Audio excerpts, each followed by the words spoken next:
What's up YouTube, it's the one and only legend of winning, aka Low, and I am back with another video.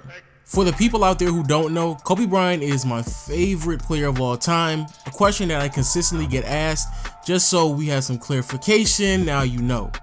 Now we all know Kobe Bryant for the All-Star appearances, the game winners, and of course the championships that he has accrued over his entire career. However, I feel like a lot of people tend to forget how close Kobe Bryant's entire career and legacy was completely ruined.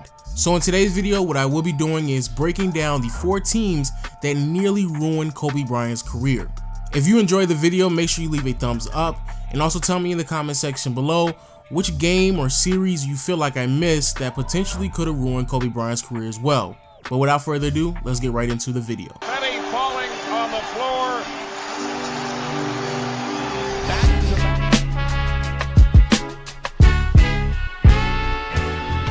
The Boston Celtics and the Los Angeles Lakers are two of the most iconic franchises not just in the NBA, but in all of sports. And to pair with their iconic status, it is also well known that they have one of the greatest rivalries in league history as well. And back in 2010, the Lakers and the Celtics added to the rivalry while meeting in the NBA Finals and gave us a Game 7.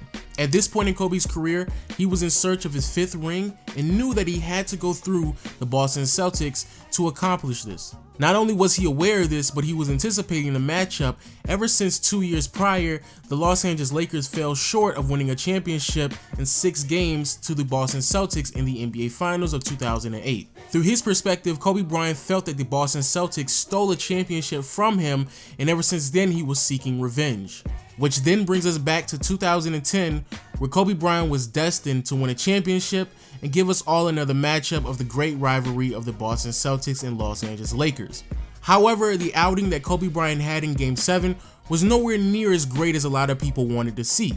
Kobe Bryant is known for his mentality, his clutch play, and if all else fails, he knows how to put the ball in the bucket. But in Game 7 of the 2010 NBA Finals, Kobe Bryant couldn't even do that. Kobe Bryant finished the game with 23 points, 15 rebounds, which is astonishing, 2 assists, but only shot 25% from the field, 6 out of 24 to be more exact. The reason why this would have ruined Kobe Bryant's career, because this was the last time that Kobe Bryant found himself in the NBA Finals.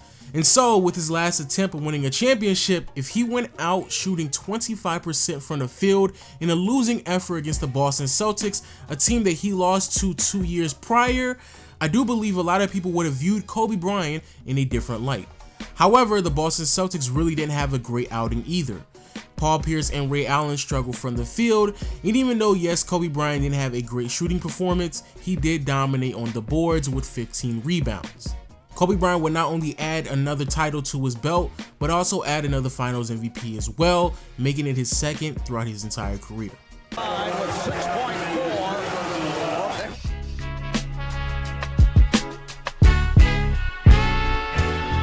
Another great rivalry through Kobe Bryant's career was the early 2000s Sacramento Kings.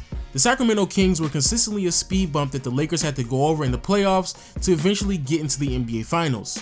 A lot of people, including myself, would actually make an argument that the Sacramento Kings probably should have beat the Los Angeles Lakers quite a few times. In prior years, the Los Angeles Lakers used to steamroll the playoffs. However, in 2002, a series that realistically speaking should not have even gone to a Game 7 consistently has a lot of people in doubt of Kobe Bryant's career, especially back in Game 6, where a lot of people complained that the referees rigged the game in favor of the Los Angeles Lakers. You can make an argument off of speculations that the referees rigged Game 6 in favor of the Los Angeles Lakers. However, one argument that is extremely legitimate that a lot of people just don't bring up is that Stojakovic was hurt throughout the entire series and only played 3 games.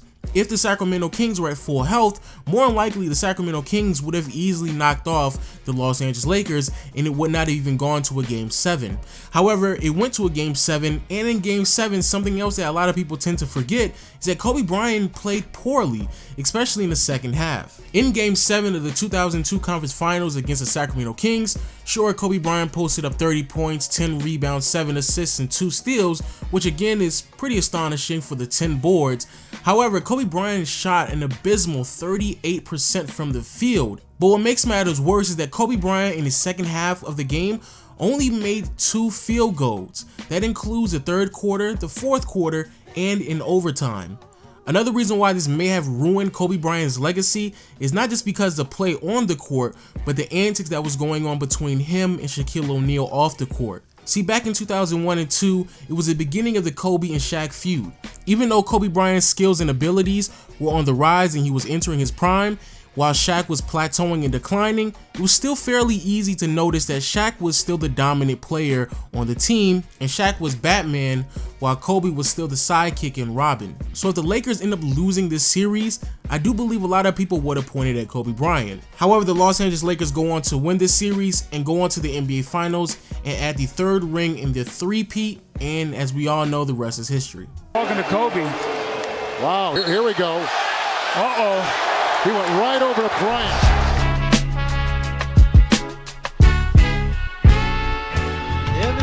The one thing that continues to amaze me in the NBA is how much people tend to forget as long as you win the game or win the series. Back in the 2009 playoffs, the Los Angeles Lakers were looking for the path of redemption and trying to win a championship after losing to the Boston Celtics in the prior season.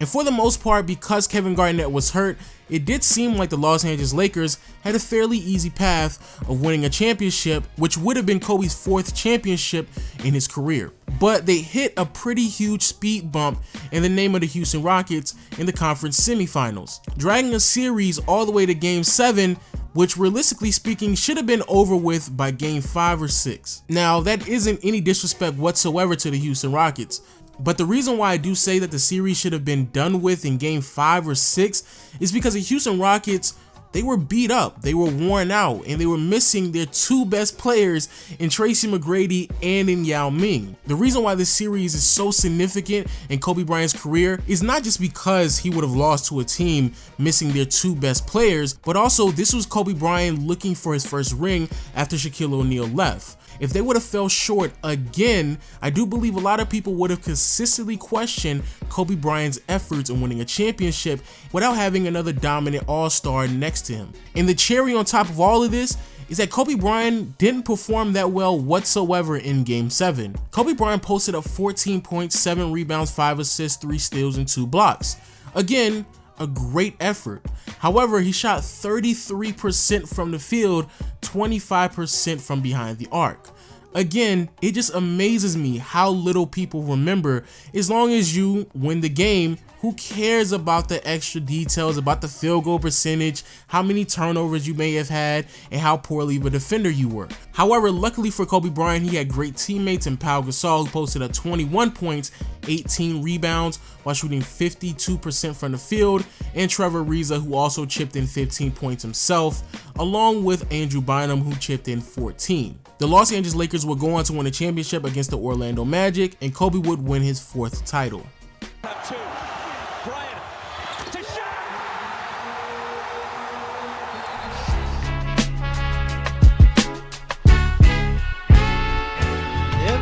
Now finally, I have the Los Angeles Lakers versus the Portland Trail Blazers back in the 2000 season in the Western Conference Finals. Now this is easily one of the most recognizable playoff series, not just in Kobe Bryant's career, but throughout NBA history. We all know about the 15-point comeback in the 4th quarter, the clutch play not only from Kobe Bryant, but the rest of his teammates, and the iconic alley-oop pass from Kobe to Shaq. However, before you even get into all that, there needs to be some understanding of why this could have easily changed Kobe Bryant's career. See, the years leading up to the series was very shaky and questionable for Kobe Bryant. Kobe was rather young as he took the leap from high school straight to the NBA, and he had some struggles to say the least. So early in Kobe's career, not only were people questioning if Kobe Bryant was ready to take that leap, but they were also questioning how long it would take him to reach elite status, especially because a lot of people were already drawing comparisons to Kobe and Michael Jordan. Not only that, it seemed like the entire team was prepared to take the next step as the Los Angeles Lakers went out on a limb and got Phil Jackson as a head coach in the offseason. And to make matters worse, even though we all know Kobe and Phil to to have a fairly good relationship with one another. Before the season even started, Phil Jackson strongly suggested for the organization to trade Kobe Bryant and get in return Jason Kidd and Shawn Marion down in Phoenix. Now, the management did decline the suggestion. However, it still raised a lot of questions when it comes to Kobe Bryant, because at this stage of his career, it seemed like he wasn't quite ready to take that next step. However, the entire Laker organization was prepared to put themselves in championship contention, and that includes Shaquille O'Neal, who crazy enough had another level to go in his dominance and took the next step, led the Los Angeles Lakers to 67 wins, won an MVP award, and was destined to win a championship by the end of that season. Now, Kobe Bryant was having a standout season through his young career so far. However, everything started to become a bit shaky when it came to the Western Conference Finals, because this was a series that shouldn't even come close to Game 7, because the Los Angeles Lakers had a 3-1 lead by the end of Game 4. Yes, Kobe was almost part of a team that blew a 3-1 lead in the Western Conference Finals with the 2 top 5 or top 10 players in the NBA. So yeah, that sounds pretty familiar. However, Kobe Bryant stunned everybody in Game 7, leading the Los Angeles Lakers in points, rebounds, assists, and blocks with 25 points, 11 rebounds, 7 assists, and 4 rejections. The Los Angeles Lakers would go on to erase the 15-point deficit that they had in Game 7 against the Portland Trail Blazers in the Western Conference Finals, then continue to go on and beat the Indiana Pacers in 6 games and add the first championship out of 5 to Kobe Bryant's legacy. If you enjoyed the video, make sure you hit the thumbs up and leave a comment in the comment section below. Also, follow me on Twitter at Legend of Winning. And if you enjoyed this video, you can suggest in the comment section any other player that you want me to do as well. Now, with all that being said, I will see you all later. Peace.